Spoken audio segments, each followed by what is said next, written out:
जब मेरा फूलन देवी के केस में नाम आया तो उसके कारण मुझे दिल्ली की तिहाड़ जेल में जाना पड़ा। जिस समय हमारे देश का एक प्लेन हाईजैक हुआ था जिसको हम कंधार हाईजैक बोलते हैं, तो जो उस समय के विदेश मंत्री थे जसवंत सिंह जी, वो उस प्लेन को लेने के लिए कंधार गए थे अफ़गानिस्तान। तो तब उन्होंने वापस आकर जब वो प्लेन को वापस लाए थे तो तब उन्होंने ये जानकारी मीडिया के माध्यम से लोगों को दी थी कि ऐसे ऐसे हमारे जो अंतिम हिंदू सम्राट पृथ्वीराज चौहान जी हैं, उनकी समाधि अफ़गानिस्तान में है और उस पर जूते चप्पल मारते हैं, बड़े अपमान हमें इस बात से लगता है। मैंने ये प्रयास स्टार्ट कर दिया कि भाई मैं कैसे तिहाड़ जेल से निकलूं और अफ़गानिस्तान पहुंचूं। सबसे पहले मैं बांग्लादेश गया, तो इधर से एक पासपोर्ट मेरा बना था संजय गुप्ता के नाम से, तो उस पासपोर्ट पर मैं सबसे पहले बांग्लादेश गया। बांग्लादेश से पहले मैंने ये कोशिश की कि मैं वाया इस्लामाबाद अफ़गानिस्तान जाऊं, तो उसके लिए मैं पाकिस्तान एम्बेसी में गया। उन्होंने मुझे कहा कि आप आराम से पाकिस्तान रहना और बेवजह पकड़े जाओगे तो दोबारा जेल जाना पड़ेगा। तो मैंने कहा कि भाई वहाँ पे रहने के बाद तो फिर आप मुझसे कहेंगे कि फिर आप तो बम फुड़वाते हैं। तो कहने लगे कि हम भाई सबसे बम नहीं फुड़वाते हैं, आप चिंता मत करो, आपसे नहीं फुड़वाएंगे। कहने लगे कि किस एजेंसी के लिए काम करते हो? मैंने कहा ये एजेंसी क्या होती है भाई? तो कहने लगा कि क्या मतलब रॉ के लिए करते हो? मैंने कहा कि भाई अगर रॉ ने मुझे यहाँ भेजेगी तो मेरे नाम पे क्या संजय गुप्ता लिख के भेजेगी? मेरे नाम भेजेगी शादाब खान लिख के भेजेगी? नमस्कार, आप देख रहे हैं न्यूज़ 18 इंडिया और मैं हूं आपके साथ अंकिता दुबे। और आज हमारे साथ वो शख्स मौजूद हैं जिन्होंने हमेशा से ही क्षत्रिय अस्मिता की बात की है, और ये वो शख्स हैं जो कि अफगानिस्तान पहुंच गए थे पृथ्वीराज चौहान की मिट्टी लाने के लिए, वो भी तालिबान के राज में। हमारे साथ मौजूद हैं शेर सिंह राणा जी। बहुत बहुत स्वागत है सर आपका। आज माहौल राममय है और राममय माहौल के बीच में आप खुद भी एक क्षत्रिय हैं और राजा राम भी क्षत्रिय थे। इतने वर्षों के संघर्ष के बाद जब राम मंदिर बन रहा है तो कैसा महसूस हो रहा है आपको? देखिए, बहुत ही पूरे देश के लिए बड़ी प्रसन्नता की बात है और बड़े गर्व की बात है कि इतने वर्षों से, कई सौ वर्षों से जो है प्रभु श्री राम जो है वो अज्ञातवास में थे। तो नो डाउट बहुत खुशी की बात है और मुझे लगता है कि जो भी प्रभु राम को अपना आइडल मानता है तो वो प्रसन्न ही होगा, और इसकी मैं बहुत ज़्यादा स्वागत करता हूँ। और मुझे निजी रूप से भी बड़ी प्रसन्नता है।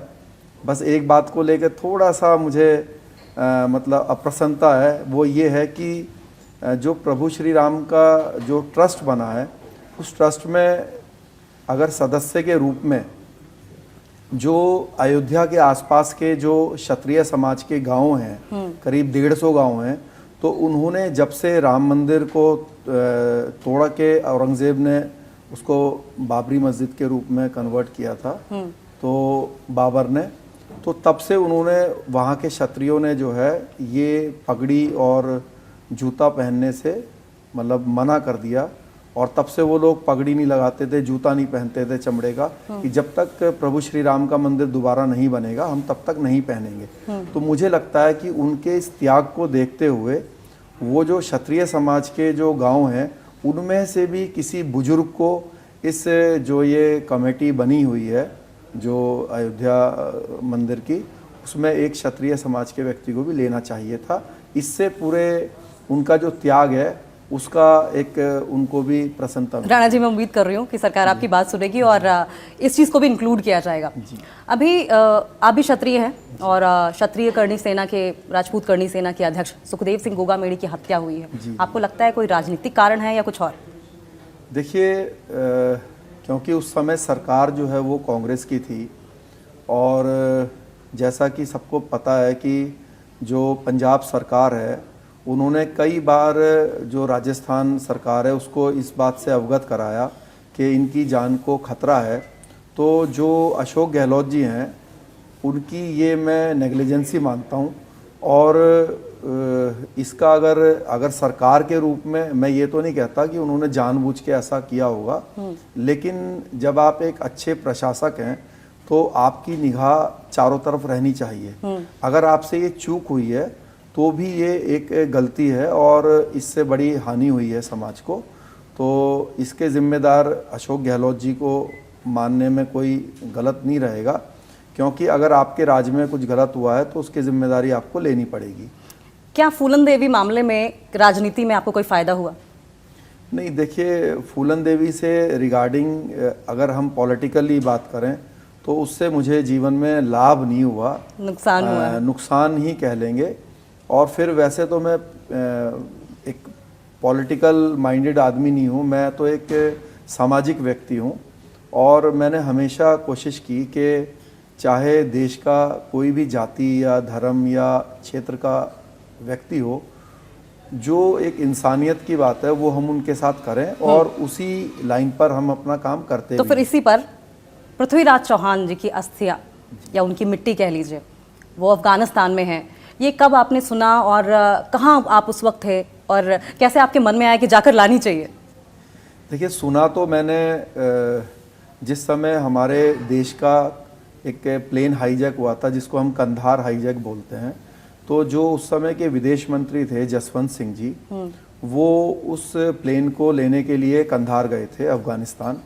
तो तब उन्होंने वापस आकर, जब वो प्लेन को वापस लाए थे, तो तब उन्होंने ये जानकारी मीडिया के माध्यम से लोगों को दी थी कि ऐसे ऐसे हमारे जो अंतिम हिंदू सम्राट पृथ्वीराज चौहान जी हैं, उनकी समाधि अफगानिस्तान में है और उस पर जूते चप्पल मारते हैं, बड़े अपमान हमें इस बात से लगता है।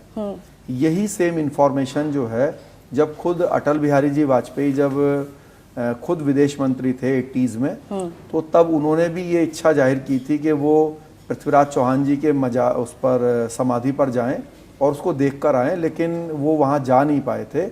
और ये बात उन्होंने जो है पार्लियामेंट में बोली थी, तो ये भी न्यूज़पेपर्स में और न्यूज़ में आया था। तो इसके द्वारा हमें जानकारी मिली।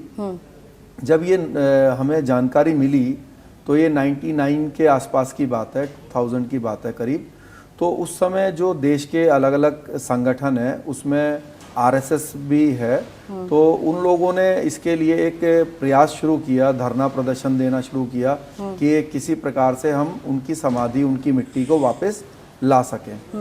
तो लेकिन सन 2001 में जब मेरा फूलन देवी के केस में नाम आया, तो उसके कारण मुझे दिल्ली की तिहाड़ जेल में जाना पड़ा।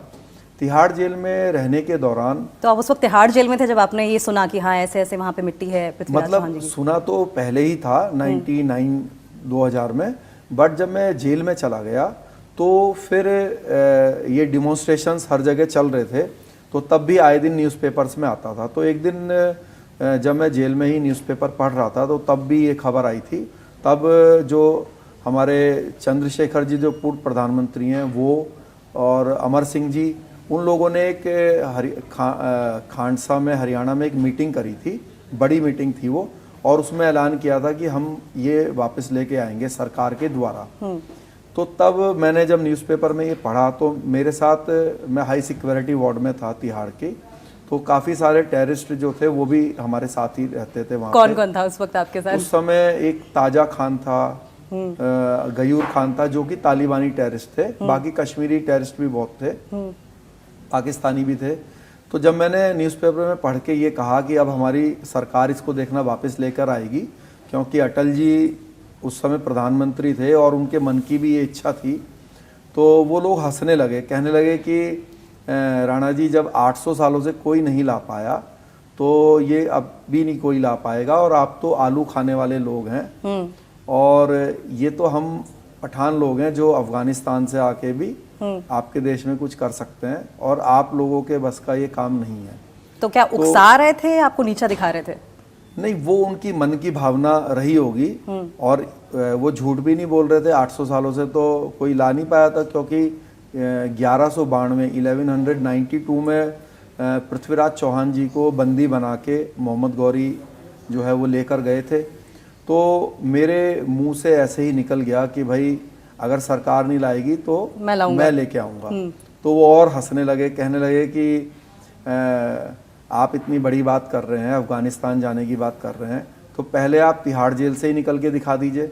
हमारे इतने बड़े बड़े संगठन हैं, तो हम लोग इतने सालों से 20-20 साल से जेल में, हम यहाँ से निकल नहीं पाते हैं जेल से, तो आप तो एक साधारण व्यक्ति हो, कोई आपका संगठन भी नहीं है, तो आप पहले तिहाड़ से ही निकलने के लिए सोच लीजिए, वहाँ जाना तो बहुत दूर की बात है। तो मैंने कहा कि चलिए तिहाड़ से भी निकलेंगे और वहाँ भी जाएंगे। तो मतलब आपने ठान ली थी कि आप निकल के नहीं, और लेकर ही आएंगे? उस समय तो ऐसा कुछ नहीं ठाना था। ये एक्चुअली मुझे ऐसा लगता है कि ये प्रभु श्री राम की ही इच्छा थी कि वो मेरे मुख से उन्होंने ये शब्द निकलवा दिए।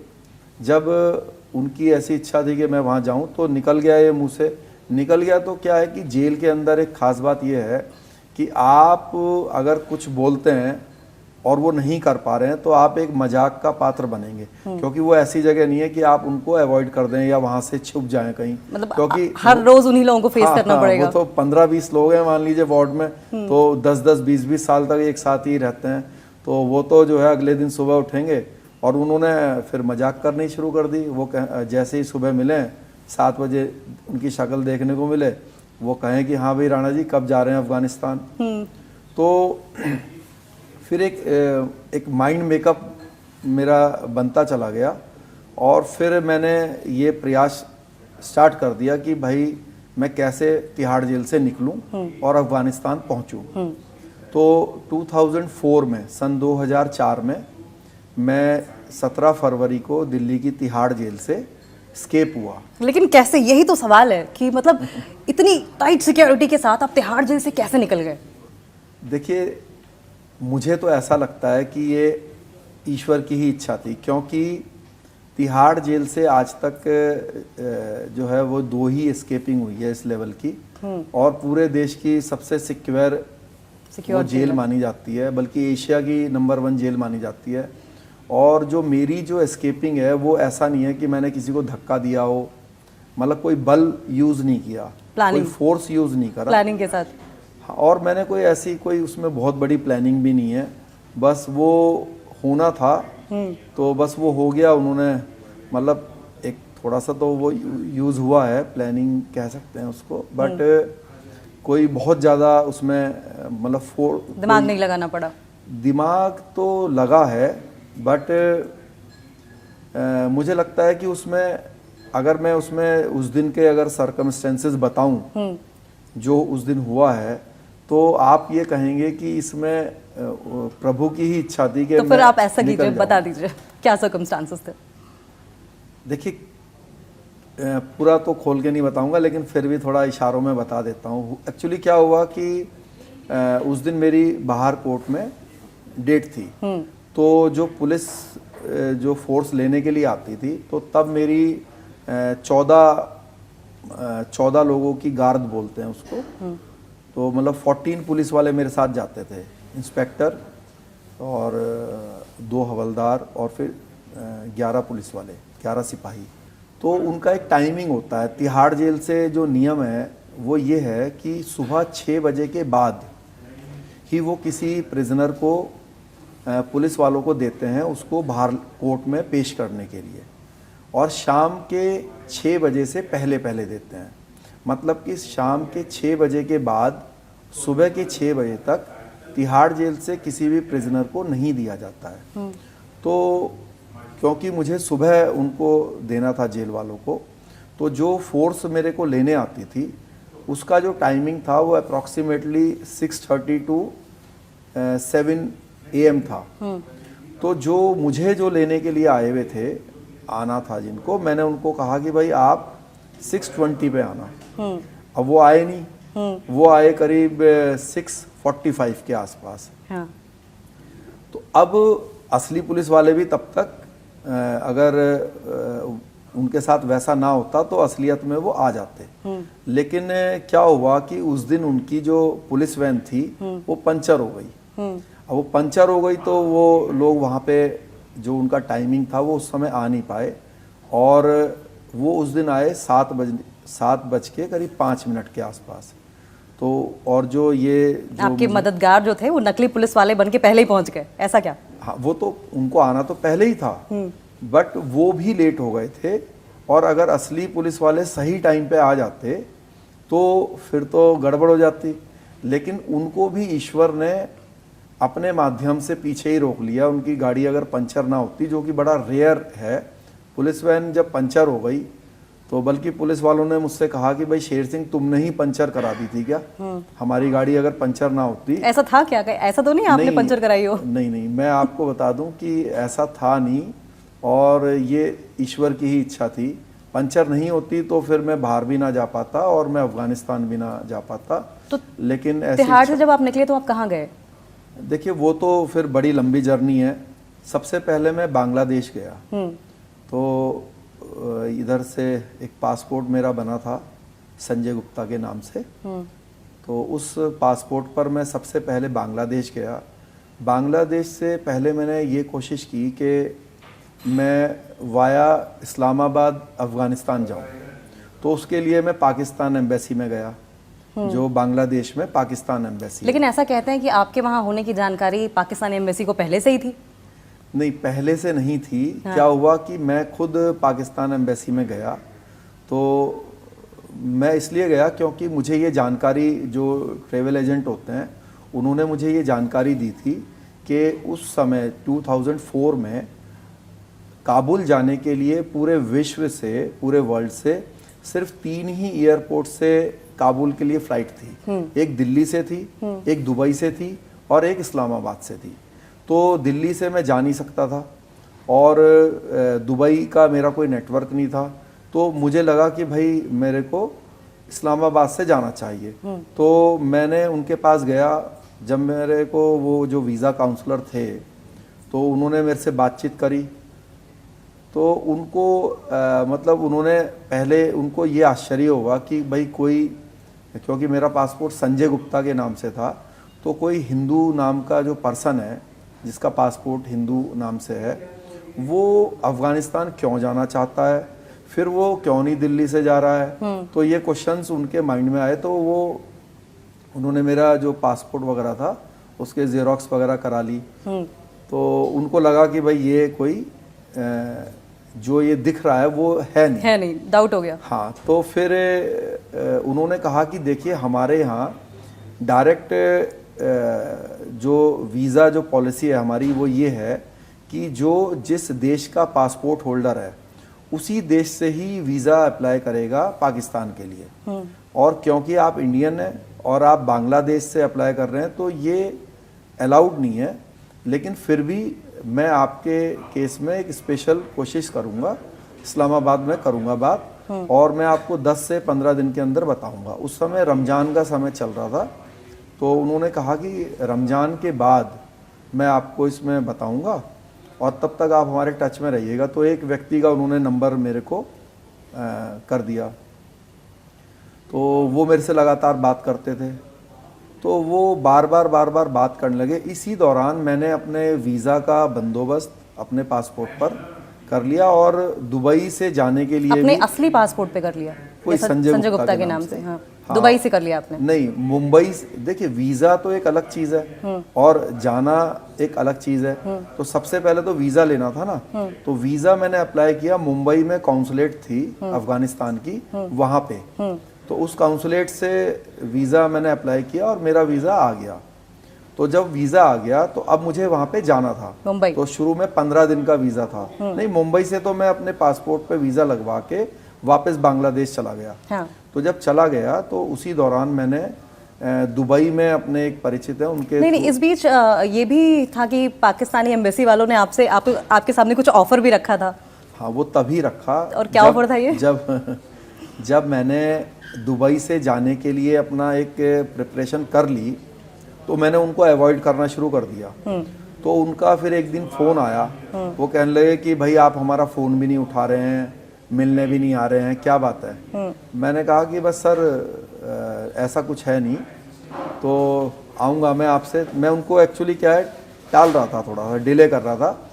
तो वो कहने लगे कि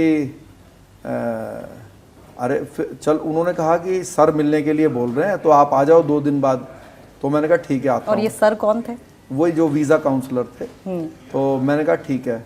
तो फिर मैं 2 दिन बाद भी नहीं गया। तो फिर उनका फ़ोन आया। तो उसने कहा कि हाँ भाई, संजय गुप्ता कहूँ या शेर सिंह राणा कहूँ? तो पता लगवा लिया था मतलब उन्होंने। हाँ, तो मैं फिर हक्का बक्का रह गया। मैंने कहा कि भाई, मैंने कहा मतलब, कहने लगे कि मतलब आप सब समझते हैं, आपको इतनी बार हमने बुलाया, आप आते ही नहीं है, तो आओ बैठो, वरना तो वापस इंडिया जाओगे, बेवजह जेल काटोगे। तो मैंने कहा कि देखिए मैं तो अब आ नहीं पाऊँगा। तो कहने लगे कि फिर क्या वहीं जाना है दोबारा? तो मैंने कहा वो तो चलिए जब जाना होगा तब देखेंगे। तो कहने लगे कि क्यों नहीं आना चाहते? तो मैंने कहा कि भाई आप तो उल्टे सीधे काम बताते हैं आप लोग। कहने लगे कि आप आराम से उन्होंने मुझे कहा कि आप आराम से पाकिस्तान रहना, और बेवजह पकड़े जाओगे तो दोबारा जेल जाना पड़ेगा।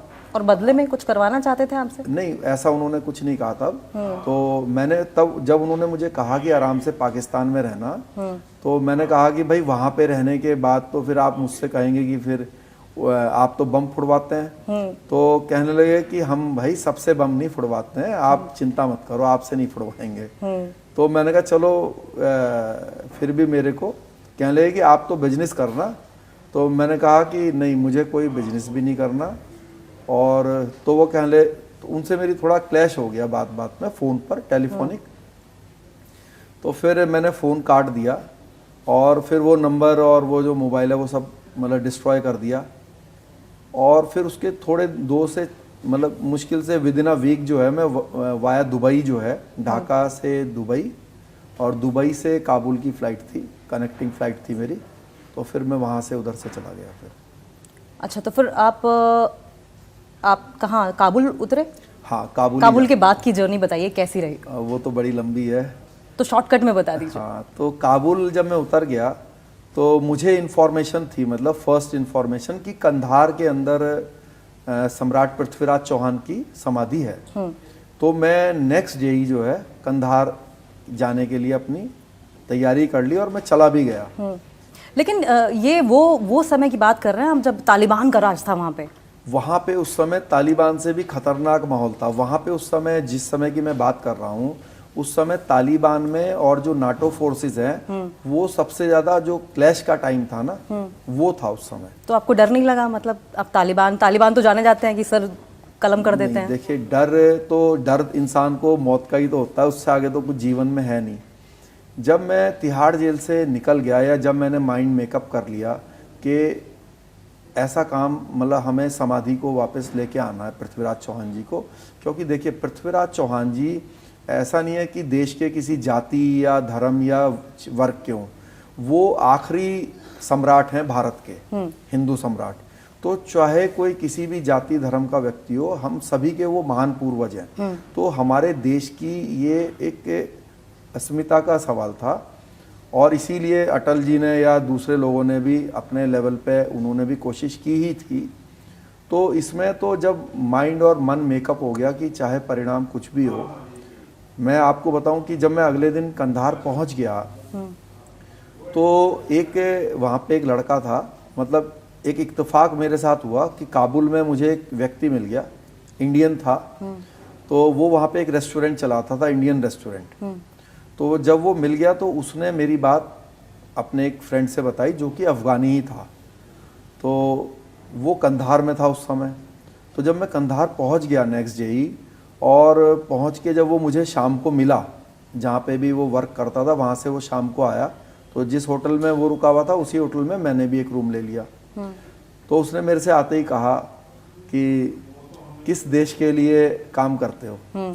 तो मैंने कहा किस देश के लिए मतलब? कहने लगे कि किस एजेंसी के लिए काम करते हो? मैंने कहा ये एजेंसी क्या होती है भाई? तो कहने लगा कि क्या मतलब रॉ के लिए करते हो? मैंने कहा कि भाई अगर रॉ ने मुझे यहाँ भेजेगी तो मेरे नाम पे क्या संजय गुप्ता लिख के भेजेगी? मेरे नाम भेजेगी शादाब खान लिख के भेजेगी? तो मैंने कहा क्या एजेंसी बेवकूफ़ है क्या? तो मैंने कहा भाई मैं एजेंसी से नहीं हूँ, मैं तो एक डॉक्यूमेंट्री फिल्म बनाता हूँ, और मैं जो हूँ जो गौरी डायनेस्टी है उस पर एक डॉक्यूमेंट्री फिल्म बना रहा हूँ, और उससे रिगार्डिंग मुझे पता चला कि उनके कुछ मेमोरीज यहाँ पे हैं, तो वो मैं खोजबीन करने के लिए आया, और उसमें आप मेरी हेल्प कर दीजिए। खैर वो उसने मेरे से कहा कि भाई डॉक्यूमेंट्री बनाने वालों में तो इतना दम नहीं है। और कहने लगा कि मैं खुद जब काबुल से जब यहाँ पे कंधार आता हूँ तो मेरी अम्मी मुझे 10 बार गले लगाती है कि भाई वापस जाए आएगा कि नहीं आएगा, ये इतनी डेंजरस प्लेस है। तो कहने लगा कि जब अफ़गानी यहाँ आते हुए डरते हैं और तुम जीवन में पहली बार अफ़गानिस्तान आए और काबुल एयरपोर्ट से अगले दिन उतर के कंधार आ गए, तो ये मैं मान नहीं सकता कि तुम कोई मतलब नॉर्मल पर्सन हो। तो फिर मैंने उसको खैर जितना संतुष्ट किया जा सकता था उसको किया। फिर उसने थोड़ा मेरी हेल्प करी। उसका नाम बताना पता नहीं सही है कि नहीं, वैसे उसका नाम जो है आज तक मैंने बताया नहीं, अमानुल्लाह उसका नाम था। तो फिर कंधार में हमें कुछ मिला नहीं। फिर मैं फिर वापस काबुल आ गया 5-6 दिन वहाँ पे खोजबीन करने के बाद। तो फिर खोज को मैंने आगे बढ़ाया। तो फिर एक हेरात एक प्लेस है जो कि ईरान बॉर्डर पे पड़ती है। तो फिर मैं हेरात गया। हेरात में जो मोहम्मद गौरी जिनको हम बोलते हैं, एक्चुअली में क्या है, ये 2 भाई थे। इनके बड़े भाई थे गियासुद्दीन गौरी और छोटे भाई थे शहाबुद्दीन गौरी। तो शहाबुद्दीन गौरी तो गजनी में बैठते थे और उनकी लड़ाई हुई थी पृथ्वीराज चौहान जी से। लेकिन जो असली सुल्तान थे, ये उनके कमांडर थे सगे भाई। असली सुल्तान गियासुद्दीन गौरी थे। तो गियासुद्दीन जो है वो रूल करते थे हेरात से, और पूरा अफ़गानिस्तान और ये पूरा नॉर्थ इंडिया, इसके ऊपर इन लोगों का कब्जा था। तो फिर मैं वहाँ गया, उनकी मैंने वो सब देखी। करीब 1.5 महीने के बाद मैं लगातार खोजता रहा। गजनी गया, गजनी में भी तो खोजबीन की। खाते पीते सर्वाइवल कैसे होता था आपका इस 1.5 महीने के अंदर? हाँ देखिए क्या है कि मैं क्योंकि वेजिटेरियन हूँ, तो सबसे बहुत बड़ी प्रॉब्लम थी मेरे लिए। तो मैं क्या है कि या तो फ्रूट्स खा लेता था, और जैसे मान लीजिए रोटी खाने का मन करता था, जैसे अब पूरा टाइम फ्रूट्स तो आप रोज नहीं खा पाओगे। तो वहाँ पे ना क्रीम मिलती थी, एक नेस्ले की क्रीम की वो मिलती थी, तो मैं रोटी और क्रीम लगा के खा लेता था। फिर कई दिन तक तो ऐसे ही चला। एक दिन जो है मुझे वहाँ पे वो जो एक काबुली चने होते हैं ना, तो वो मेरे को स्टॉल उसकी दिख गई। तो वहाँ पे बस नमक के पानी में वो चने, मतलब काबुली छोले जिसको बोलते हैं, उसको उबालते हैं वो। तो नमकीन चीज़ खाने का मन करता था, तो फिर मेरे को वो दिख गया, तो फिर मैंने वो उसको खा लेता था कभी कभी। 3 महीने के करीब मैं वहाँ पे रहा। 1.5 महीने के इस बीच कभी ऐसा नहीं हुआ कि तालिबानियों को आपके ऊपर शक हुआ हो या उन्होंने पकड़ लिया हो आपको, कुछ ऐसा कोई ऐसा एनकाउंटर नहीं हुआ? हाँ, मुझे पकड़ लिया था। अच्छा, ऐसा भी हुआ है? हाँ, पकड़ लिया था मुझे उन्होंने गांव के अंदर ही पकड़ लिया था। और क्या कर रहे थे आप, कहाँ पे थे आप? क्या हुआ कि जब मुझे उसकी जगह पता चल गई, वो गजनी के पास एक प्लेस थी देयक। तो गजनी से करीब 30-35 किलोमीटर की दूरी पे वो जगह थी जहाँ पे गौरी की, पृथ्वीराज चौहान जी की, और जो उनके कवि थे चंद्र बरदाई, उनकी समाधि थी। तो जब मैं वहाँ पहुँच गया तो फिर मैंने प्लानिंग करी, मैंने उसकी वीडियो बनाई और उसको YouTube में भी मैंने डाला हुआ है, शेर सिंह राणा अफगानिस्तान वीडियो करके। तो वो उसकी पूरी प्लानिंग बनाई, भाई कैसे इसको हम खोद के वापस ला सकते हैं। तो पहले मैंने संतुष्टि जब मुझे हो गई, हाँ यही जगह है, वहाँ पे एक इंफॉर्मेशन एंड कल्चरल डिपार्टमेंट था, तो उनके थ्रू भी मेरे को कंफर्मेशन हुआ, प्लस जो वहाँ के जो लोकल थे, जो गांव के लोग थे, उनके थ्रू भी हुआ। तो फिर मैंने प्लानिंग शुरू करी। तो मैंने मतलब मेरी कई प्लानिंग फेल हो गई। तो जब एक प्लानिंग फेल हुई तो उन्होंने मेरे को वहाँ पे उन्होंने पकड़ लिया। तो एक पार्टी मेरे साथ थी और एक अपोजिट में थी, उन्होंने मुझे पकड़ लिया। तो फिर फैसला ये हुआ उन दोनों में कि भाई मुझे जो है वहाँ पे शायद उसको वली बोलते हैं, जैसे यहाँ पे कलेक्टर होता है ना, DC, तो उसके सामने पेश करेंगे। तो वहाँ पे जो जैसे DC है या SP है, आप तो वहाँ पे ऐसा नहीं है कि कोई एग्ज़ाम पास करके आप बने हुए हैं। वहाँ पे ऐसा है कि अगर आप कबीले के बड़े सरदार हैं तो आपको तो बना आप दिया। एसपी बना देंगे, और मान लीजिए आप थोड़े छोटे हुए हैं तो आपको इंस्पेक्टर बना देंगे, है ना, या बड़े उसके हैं तो आर्मी का कमांडर बना देंगे।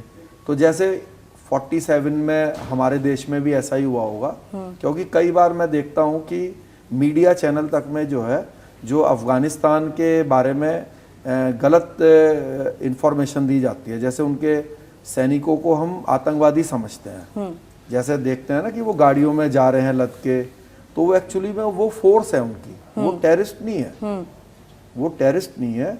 और अभी जो भारत सरकार ने उनसे जो दोस्ती करने का जो तालिबान से जो फैसला लिया, वो भी बहुत स्वागत योग्य है। इसमें भी हमारे देश की पॉलिसी गलत थी, क्योंकि जो तालिबान है, तालिबान एक्चुअली ऐसा है कि जैसे 47 से पहले यहाँ पे राजतंत्र था, तो मान लीजिए बहुत सारी रियासत मिलकर एक संगठन बना लें, और वो संगठन बना के जैसे अंग्रेजों से लड़ाई लड़ रही थी, वैसे ही तालिबानी बहुत सारे जो वहाँ पे कबीले हैं, उन सब ने एक संगठन बनाया और उसका नाम रखा तालिबान, और उसका प्रमुख जो है जैसे मुल्ला उमर को बना दिया। अब मान लीजिए कोई सपोज हमारा कोई आइडल है, हमारे कबीले का कोई प्रमुख है, कोई हमारा राजा है, उसको किसी फोर्स ने मार दिया, तो क्या हम कभी उनसे समझौता कर सकते हैं? तो जब आपको वली के सामने प्रेजेंट किया गया तो वली ने क्या कहा? वली ने कहा कि भाई ये जो आप इसका रेनोवेशन कराना चाहते हैं, एक्चुअली मैं रेनोवेशन के बहाने से अपना काम कर रहा था कि मैं इसका सुधार कराना चाहता हूँ, कंस्ट्रक्शन कराना चाहता हूँ, मजार का। वो तो एक ही साथ है ना, एक ही साथ थी। तो मैंने ये बात सच है कि वहाँ पे पृथ्वीराज चौहान जी की समाधि को सबको चप्पलों से मारना होता था? वो एक्चुअली क्या है कि जो गौरी की जो कब्र है, उस कब्र के बाहर जो पैरों की साइड होता है ना, जैसे आप मान लीजिए किसी भी मंदिर में या मुसल्लम में जाएंगे या किसी भी बिल्डिंग में जाएंगे तो उसकी कोई एंट्रेंस तो होगी। तो आप किसी पवित्र स्थान को मानते हैं जिसको, अगर उसमें आप एंटर करेंगे तो चप्पल जूते बाहर उतारेंगे। तो जहाँ पे आप चप्पल जूते उतारते हैं वहाँ पे पृथ्वीराज चौहान जी और जो चंद्रवर्दाई हैं, गेट के दोनों तरफ उनकी कब्र बनाई हुई थी। तो वहाँ उनके कब्र के ऊपर चप्पल उतार के और फिर लोग अंदर जाते थे। तो ये वहाँ पर वो था, मतलब एक कल्चर बना रखा था। तो उनका मानना था कि भाई इन लोगों ने हमारे सुल्तान को हत्या कर दी है ना। तो वली ने कहा कि मैंने ये कहा था कि भाई रेनोवेशन कराऊंगा इसका, तो मैंने कहा रेनोवेशन के बहाने से अपना इसको खुदाई कर लेंगे। तो रेनोवेशन, उसने कहा कि भाई अभी बर्फ़ पड़ रही है यहाँ पे, तब बड़ी बर्फ़बारी हो रही थी वहाँ पे। तो वो कहने लगे कि जो रेनोवेशन में आपने पैसे खर्च करने हैं, तो उसने मुझसे पूछा कितने करने हैं, मैंने कहा 5 लाख अफ़गानी करने हैं। तो उसने कहा कि वो आप हमारे पास डिपॉजिट कराएंगे और हम अपने तरीके से कराएंगे, और तुम जो है 3 से 4 महीने के बाद आना।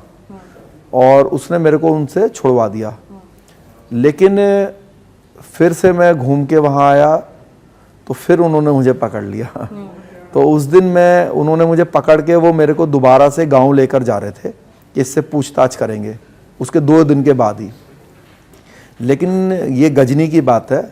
तो वो पकड़ के मुझसे पूछताछ कर रहे थे, तो वहाँ पर उसी समय नाटो फोर्सेस के जो ये टैंक होते हैं ना, जो मतलब वो पेट्रोलिंग जो है वो टैंक से ही करते थे वहाँ पे ना। तो वो लोग वहाँ पे आ गए, वो सायरन बजाते थे थोड़ी थोड़ी देर बाद। तो वो जो 15-20 लोग थे वो, तो उन्होंने कहा कि वो दूर दूर खड़े हो गए। सिर्फ एक लड़का मेरे पास खड़ा हो गया, कहने लगा कि किसी तरह का शोर मत करना, वरना तो तेरे को ये करेंगे वो करेंगे। तो मैंने अपने मन में सोचा कि भाई अभी तेरे पास समय है, अगर तूने इनके चंगुल से अभी छूटा तो छूटेगा। अगर फिर मेरे मन में ये आया कि अगर बाय चांस मान लो नाटो वालों ने पकड़ भी लिया तो ज़्यादा से ज़्यादा तेरे को इंडियन एम्बेसी में सौंप देंगे। अगर ये तेरे को गांव लेके, हाँ, अगर इन्होंने तेरे को गांव लेकर चले गए तो पृथ्वीराज चौहान जी के बगल में ही तेरी भी समाधि बना देंगे। तो फिर मैंने उसको धक्का देकर और वहाँ से मैं भागा। तो बस भागा, तो फिर उनके चंगुल से उस दिन मेरी जान छूटी। तो क्या नेटो फोर्सेस ने आपको देख लिया था? नहीं, वो तो अपने जैसे टैंक 3-4 टैंक एक साथ चलते थे ना। अब उन्होंने देख भी लिया हो, बट मैं तो वहां से भाग के वहां से। तो तालिबानियों के पास हथियार नहीं थे? नहीं, शहर के अंदर जो शहर होता है वहां पर ऐसे इलीगल वेपन लेकर उस दौरान आप नहीं घूम सकते। अच्छा। जो जैसे जो उन्होंने अफगानी जो पुलिस भर्ती करी हुई है या जो अफगानी आर्मी भर्ती करी हुई है वो वेपन्स लेकर घूमेंगे। तालिबानी एक्चुअली है क्या, इसको भी हमें समझने की जरूरत है। तालिबानी ऐसे हैं जैसे नक्सलाइट हैं। अब क्या है कि वो दिन में खेती करेंगे, वो तो एक मूवमेंट है, वो दिन में खेती करेंगे। अब हथियार उनके, मान लीजिए कोई उनको कोई एक्शन करना है तो वो अपना 1000 लोग इकट्ठा होंगे या 500 लोग इकट्ठा होंगे और फिर उनको हथियार दे दिए जाएंगे या उनके पास होंगे और फिर वो अपना काम करेंगे, वो फिर से उसी नॉर्मल लाइफ में जाएंगे। तो इसी प्रकार से जो तालिबान के हैं ना, उसके 2 हिस्से हैं। एक है जो पूरी तरह से हर समय हथियार लेकर अपने मूवमेंट को चला रहे हैं, और कुछ हैं जो उनकी विचारधारा को मानते हैं। तो वो विचारधारा वालों के साथ फंस गए थे। हाँ, वो उसके बाद क्या हुआ आप ये बताइए, जब वहां से आप निकले। हाँ, तो जब वहां समाधि पे आप पहुंचे उस मोमेंट में क्या हुआ? क्या वहां लोग थे? क्या उन लोगों ने खोदते हुए देखा? क्या किया? कब? जब आप फाइनली पहुंच गए समाधि हाँ, पर? नहीं, मैं तो समाधि पर कई बार गया, क्योंकि वो तो एक दिन का वर्क नहीं था। पहले जब मैं बार बार गया तो मैंने अलग अलग तरीके से कोशिश की कि इसको निकाल लिया जाए। जैसे मैंने बताया ना कि रेनोवेशन के बहाने से किया, वो प्लान फेल हो गया। फिर मैंने वहाँ पे जो लोकल व्यक्ति थे उनको लालच देकर अपने साथ मिलाने का प्रयास किया, वो भी फेल हो गया। फिर अंतिम समय में जब कामयाबी मिली तो वो ये मिली कि मुझे रात को चोरी करनी पड़ी। तो मैं रात को वहाँ पे गया। फर्स्ट डे जब गया, पहली बार जब गया रात के समय में, तो वो भी उस दिन मुझे कामयाबी नहीं मिली, क्योंकि उस दिन बर्फबारी होने लगी और मुझे वो मिली ही नहीं। मैं गांव में भी चला गया, गांव बिल्कुल पूरे 2-3-4 घंटे रात के करीब 9-10 बजे के टाइम से और रात के 1-2 बजे तक वहाँ पे मैं घूमता रहा, लेकिन खोज नहीं पाया मैं। उस दिन फिर जो मेरे साथ गया था वो वापस ले आया मुझे कि कल फिर आ जाएंगे, लेकिन फिर अगले दिन उसने जाने से मना कर दिया। वो कहने लगा कि भाई मुझे अगर पता होता कि तू ऐसी जगह लेके जा रहा है मुझे, तो मैं तो नहीं जाता। तो मैंने कहा कि भाई आप दुगने पैसे ले लेना। तो वो कहने लगा कि मैं पैसे लेके करूँगा क्या, अगर वहाँ पे हमें किसी ने पकड़ लिया तो वहीं से हमें गाड़ी देंगे, वो मार देंगे हमें। तो फिर मुझे दोबारा से नए लोगों का इंतज़ाम करने में फिर से थोड़ा टाइम लगा। फिर मैं गया तो फिर इतने तजुर्बा मेरे को हो चुका था। ईश्वर ने मेरे को सफलता तो दी, लेकिन बहुत ज़्यादा परिश्रम के बाद जिस दिन मैं उसको नाकामयाबी जब मुझे मिली, तो मुझे आज भी याद है कि मुझे दूर से वो जो उनका मुसल्लम था वो दिख रहा था, नज़दीक जाने पे नहीं दिख रहा था। तो दूर से जब मैंने देखा तो मेरी आंख में आंसू आ गए। उस समय रात के 2 बज रहे थे। तो जो मेरा साथी था वो वापस चलने लगा। मैंने उससे बड़ी रिक्वेस्ट करी, भाई एक बार दोबारा चलते हैं। तो उसने कहा कि भाई अब नहीं जाएंगे, 2-3 घंटे में तो पूरा गांव जाग जाएगा और हम खोद ही नहीं पाएंगे। तो मैंने कहा अब इतनी दूर आ गए, हर चीज़ मतलब अभी संभावना बनी हुई है, तो एक बार और चल लेते हैं। जब वो उसने मना कर दिया तो मैं वहाँ पे बच्चों की तरह मेरे आंसू निकल गए, मैं रोने लगा, क्योंकि मैंने इतनी ज़्यादा मेहनत कर चुका था, इतना ज़्यादा खतरा, रोज़ डेली खतरा था। क्योंकि ना रोज़ उस बात का प्रचार भी हो रहा था, भाई एक व्यक्ति यहाँ पे घूम रहा है, क्यों घूम रहा है पता नहीं, है ना। क्योंकि एक दिन मेरे को गजनी में ही जो उनकी एजेंसी का व्यक्ति है, उसने भी मेरे को पूछताछ करी थी, जो अफ़गानी एजेंसी का है। लेकिन उसने मेरे को आगाह किया था कि आप, वो ख़तरनाक एरिया है, वहाँ पे आप, हमने सुना है कि आप वहाँ जाते हैं तो आप अकेले नहीं जाएंगे, क्योंकि अगर आपका अपहरण वगैरह हो गया तो फिर जवाब हमें देना पड़ता है, गवर्नमेंट को जवाब देना पड़ता है। क्योंकि अगर आपने सुना हो, उसी दौरान कई लोगों का किडनैप तालिबानियों ने किया था। भारत सरकार से फिर रैंसम वगैरह भी लेते हैं, क्योंकि जो कंधार से जो हेरात की जो रोड है वो करीब 600 किलोमीटर की है, उसमें से 300 किलोमीटर की जो रोड है वो भारत सरकार ने बनाई है।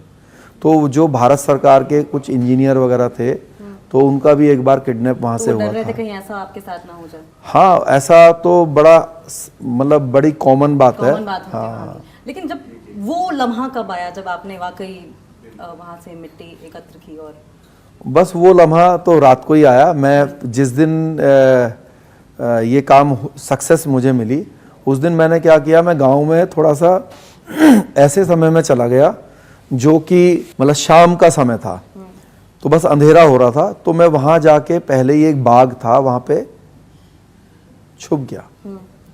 तो बस फिर तो आप अकेले गए थे? नहीं, और भी थे मेरे साथ, और भी लोग थे।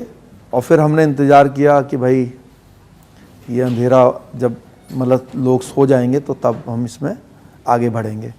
तो फिर हमने उसकी खुदाई वगैरह करी, और जो जो चीज़ें वहाँ से लानी संभव थी और ज़रूरी थी, वो चीज़ें हमने अपने साथ ले ली।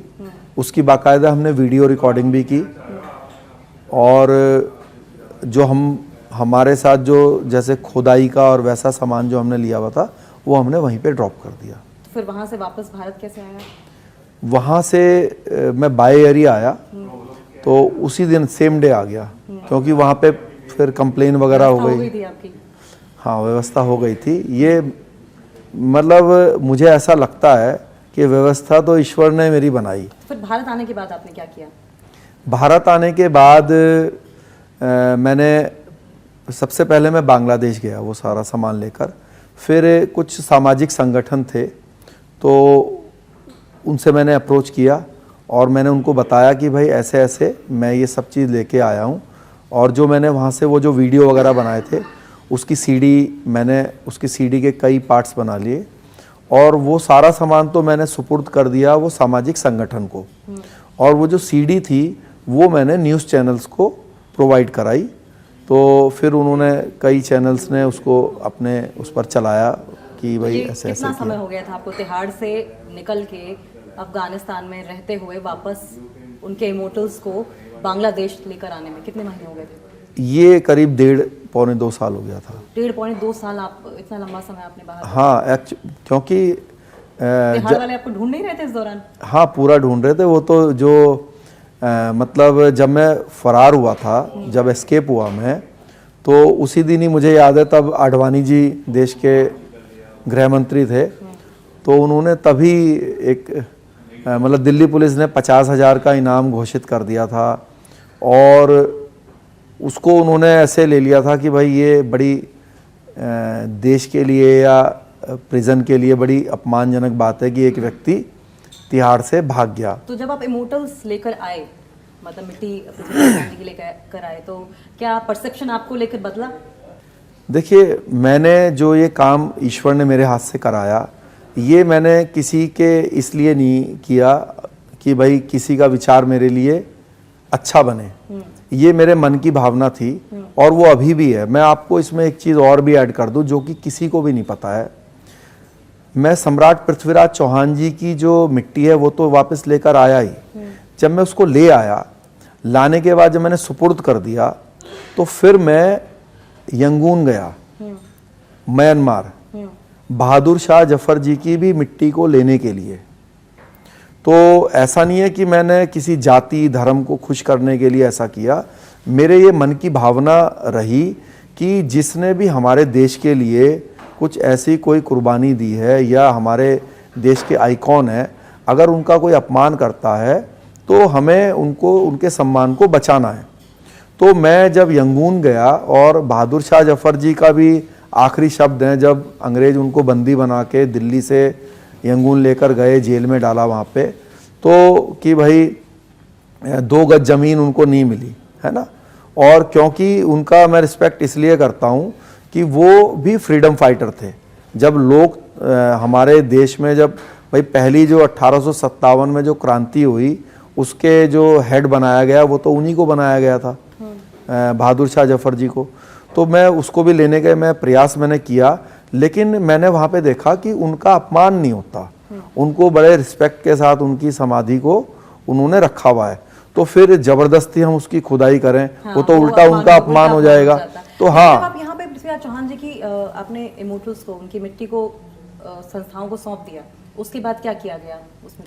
उन्होंने जो है एक बड़ा कार्यक्रम किया, उसमें उस समय भैरों सिंह शेखावत जी उप राष्ट्रपति थे देश के, तो तब उन्होंने मुझे बताया कि हमने एज ए चीफ गेस्ट जो है उनको अप्रोच किया है और उनके द्वारा हम इसको एक यूपी में जिला मैनपुरी डिस्ट्रिक्ट पड़ता है जहाँ से मुलायम सिंह जी भी वास्ता रखते हैं, वहाँ से सांसद थे। तो शेखावत जी आए थे? नहीं, शेखावत जी शायद उस कार्यक्रम में नहीं आए, लेकिन करीब बताते हैं कि 1 लाख से ज़्यादा लोग उस कार्यक्रम में थे और जो भी गणमान्य लोग वहाँ रहे होंगे और जो मेरी माता जी हैं वो भी, उनके भी हाथ उसमें लगवाए गए उन्होंने। तो वहाँ पे एक स्मारक उन लोगों ने बनाया, वो सभी सामान जो है एक स्मारक चबूतरा बनाया और उसमें वो सब जो मिट्टी का कलश था वो, प्लस जो मैं दूसरी भी चीज़ें वहाँ से लेकर आया था, जैसे एक बोर्ड लगा हुआ था वहाँ पे जिसमें फारसी में लिखा हुआ था कि ना ऐसा कोई शेर कभी पैदा हुआ है ना कभी पैदा होगा, ये गाजी और वो है गाजी और शहीद क्या दर्जा देते हैं वो, तो वो एक बोर्ड लगा हुआ था, वो भी ले आया था मैं निकाल के। तो वो सब लोग सब चीज़ उसी में उन्होंने रख दी। काफ़ी उथल पुथल वाली आपकी जर्नी रही है, लाइफ जर्नी। अभी आपने एक पॉलिटिकल पार्टी बनवाई है जी, आपका क्या विज़न है? पॉलिटिकल विज़न क्या है आपका, क्या करेंगे? देखिए मेरा एकदम क्लियर विज़न है। 2016 में जब मैं जेल से छूट कर आया तो क्योंकि मैं सामाजिक व्यक्ति हूँ और कोशिश करता हूँ कि अपने देश के लिए अच्छे कार्य करूँ, तो सामाजिक रूप में मैंने अपने प्रयास शुरू किए और 2-3 साल जब मैं लगातार, चाहे हमारे देश का कोई भी राज्य हो, लोगों ने बुलाया मुझे, बड़ा सम्मान किया, हजारों लोगों ने जो है जिंदाबाद के नारे लगाए, लेकिन मुझे ऐसा महसूस हुआ कि जब ये लोग इतने प्यार हमें करते हैं तो हमारा भी कर्तव्य है कि हम भी इनके लिए रिटर्न में कुछ करें। तो सामाजिक रूप से हमारी बहुत ज़्यादा बंदिश हैं, बाध्य हैं हम। सपोज़ कोई प्रॉब्लम है तो वो प्रॉब्लम, सपोज़ 1000 लड़के कहते हैं कि जी हम तो बेरोजगार हैं और भाई साहब कुछ ऐसा कीजिए जो हमें रोजगार मिले, तो अगर आप एज ए इंडिविजुअल या कोई संस्था भी आप बना लेंगे, प्राइवेट संस्था, तो उसमें 500, 1000, 2000 लोगों का भला कर पाएंगे। लेकिन सिर्फ एक सरकारी तंत्र ही ऐसा है जिससे आप लाखों या करोड़ों लोगों का भला कर सकते हैं, उनको एक सही दिशा दे सकते हैं। तो इसीलिए मैंने एक पॉलिटिकल ऑर्गेनाइजेशन बनाई, राष्ट्रवादी जनलोक पार्टी उसका नाम है, और हमारा ये प्रयास रहता है कि हम लोग जो है सत्ता में आएं या सत्ता में हिस्सेदार बने और जाति धर्म से ऊपर उठकर सबके लिए न्याय करें। और हमारे पार्टी का ये नारा है कि ना किसी का अधिकार छीनेंगे, ना किसी को अपना अधिकार छीनने देंगे। तो इस विज़न पे हम लोग काम कर रहे हैं और हमारा जो वर्किंग एरिया है वो हरियाणा राज्य, बिहार और दिल्ली का कुछ पार्ट, वेस्टर्न यूपी, उत्तराखंड, ये हमारे मेन वर्किंग एरिया हैं। बहुत बहुत शुक्रिया शेषन राणा जी। मैं उम्मीद करती हूँ कि आपके जो एफर्ट्स हैं वो एक दिन रंग लाएंगे। तो उसी तरीके से हम अगले हफ्ते एक और शख्सियत के साथ आपके सामने हाजिर होंगे। आप कहीं जाइएगा मत, दोबारा मिलेंगे।